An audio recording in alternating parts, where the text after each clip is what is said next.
Huwag maghiganti. Narinig ninyo na sinabi noong una, mata sa mata, ngipin sa ngipin. Ngunit sinasabi ko sa inyo na huwag ninyong gantihan ng masama ang gumagawa sa inyo ng masama. Kung sampalin ka sa kanang pisngi, iharap mo pa ang kaliwa. Kung ihabla ka ng sinuman at kunin ang iyong damit, ibigay mo na rin pati ang iyong balabal.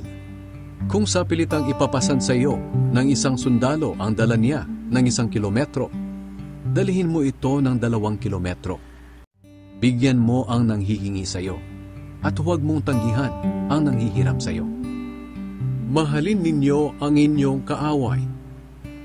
Narinig ninyo na sinabi noong una, mahalin mo ang iyong kaibigan, at kapuutan mo ang iyong kaaway. Ngunit sinasabi ko sa inyo na mahalin ninyo ang inyong mga kaaway, at ipanalangin ninyo ang mga umuusig sa inyo. Kung gagawin ninyo ito, magiging tunay na anak kayo ng inyong amang nasa langit. Sapagkat hindi lang sa mabubuting tao niya pinapasikat ang araw, kundi pati na rin sa masasama.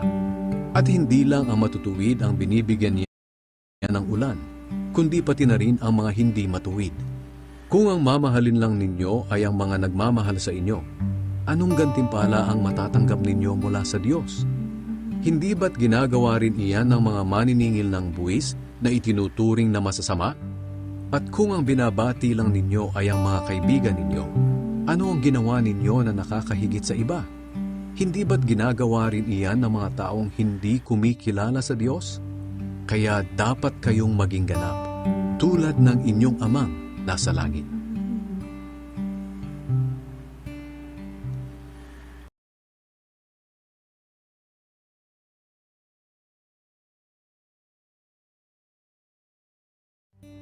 Huwag maghiganti. Narinig ninyo na